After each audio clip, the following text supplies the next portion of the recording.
sky is black, and the lake is mercifully flat as 16-year-old Canadian swimmer Marilyn Bell leaps into the icy waters of Lake Ontario at Youngstown, New York. It is midnight, September 9th, 1954, and the shy schoolgirl is embarking on the biggest challenge of her short swimming career. She's trying to cross the lake, a grueling 32-mile journey, a journey no one has ever completed before. Just ahead of her is Florence Chadwick, a woman twice her age, and an American to boot. She is expected to make the crossing with ease, but it's Marilyn everyone is cheering for. They were caught up in it. I mean, this is David and Goliath against Chadwick, but against the lake too. And it was made for drama.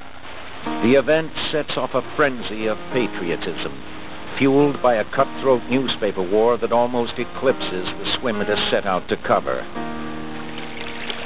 But Marilyn is oblivious to all this excitement. As she propels herself through the frigid waters, exhausted and close to collapse, she's trying to concentrate on getting across. If she can make it, she'll be the latest and most celebrated of Canadian heroes who have faced down the waves and won. It's the Roaring Twenties, an age of extravagance and daring, and events like this one are part of the popular landscape.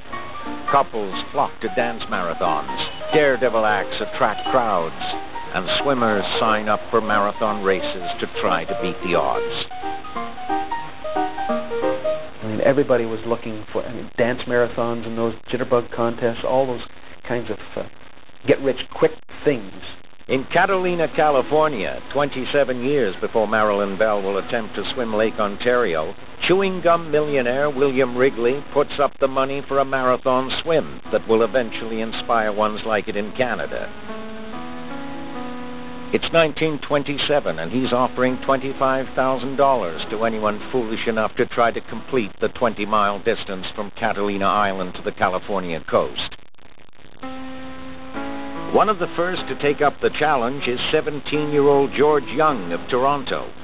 He and a friend jump on a borrowed motorcycle with a sidecar and head for California. They make it to California, but he is not considered a favorite to win. In fact, he's not really considered at all. But back home in Toronto, they knew he could compete. He was a powerful kid. He had shoulders like a bull. I mean, he was a big kid. And so for him to actually be able to pull off this kind of swim, anybody that knew him from a swimming standpoint certainly could understand that. He enters the race unknown and finishes a hero. He is the first man ever to swim across the San Pedro Channel, becoming the winner of the largest prize ever offered in the sport. He is awarded the prestigious Wrigley Trophy and crowned the Catalina Kid. It's hard to put it in the perspective of today's news. It's like the first person on the moon when they open the door. It's some guy from Toronto. I mean, it's that major. Well, with the George Young swim, in those days, swimmers were like hockey players today. They were well known. You knew the swimmer from Germany, or you knew the swimmer from Greece or the United States, and a lot of them had nicknames. And when George won the swim, he was swimming against some of the big names in marathon swimming. George Young was a name in swimming when I was young, training. He was the one we looked up to and wanted to be like. And at the Canadian National Exhibition, the organizers take note. The exhibition is Toronto's biggest annual event, a place for farmers to show off fattened cows and prize-winning crops, a display of the latest in technology, and a showcase for sports, too. Noting the enthusiastic response Young's victory has inspired, the CNE pairs up with Wrigley's Chewing Gum to bring a marathon swim contest to Toronto. It's just the thing they need to boost attendance and create a little excitement. And what better way to sell chewing gum?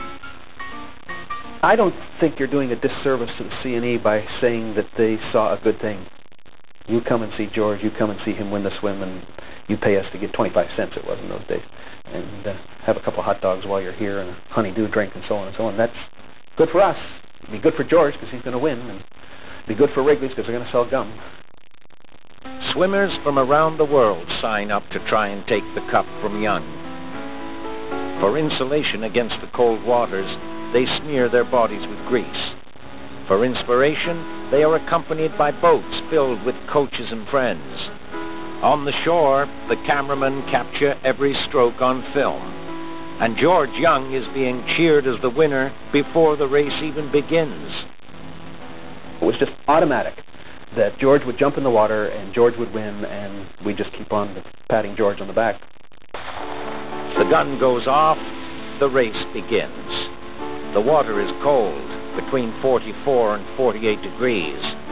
Despite the immense pressure and stiff competition, George starts to swim with confidence. But after only 5.5 miles, he is exhausted and finished. By early afternoon, a German swimmer takes the prize, an unpopular winner. But the fact that he was German, and the Germans had been our enemy not that many years before, and the Black Shark had defeated a Toronto boy. I mean, as high as George was after the Wrigley swim in California, he was equally as low when it was all said and done here at the exhibition. Young, a hero just the day before, is branded a loser today. He is jeered by the fickle crowd, and his spirit never fully recovers. And Canadians have lost their hero. I think any time he didn't finish the race, there would be a real sense of disappointment. Because national pride has always been a Canadian trait. The swims continue at the CNE for several years, but George Young has disappeared from the front page, and none has captured the imagination of the crowds the way he once did. It will be 27 years from that first swim before a young Marilyn Bell rekindles that excitement as she enters the lake carrying the dreams of the nation.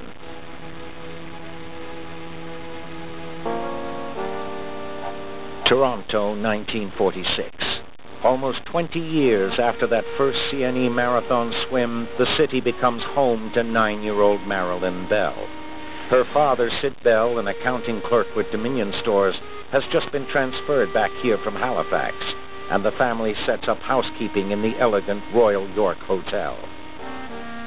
That was my playground, and I would go up in the elevator and down in the elevator and work the elevator, and of course, I was sure I'd grow up and be an elevator operator. That was my goal in life. Soon, the family finds more appropriate living quarters and moves into Toronto's West End. And Marilyn signs up for swimming lessons with instructor Alex Duff at the Oakwood Pool. But at first, she doesn't like it much. I wasn't really thrilled about the idea of putting my face in the water when I had my first swimming lesson with Mr. Duff. He insisted that I was definitely going to put my face in the water and I was going to float. It was a sensation that was so wonderful, so freeing. It was as if I was filled with air, and all of a sudden, I popped up to the surface, and I had it. Then I knew how to do it, And once I caught that, then the rest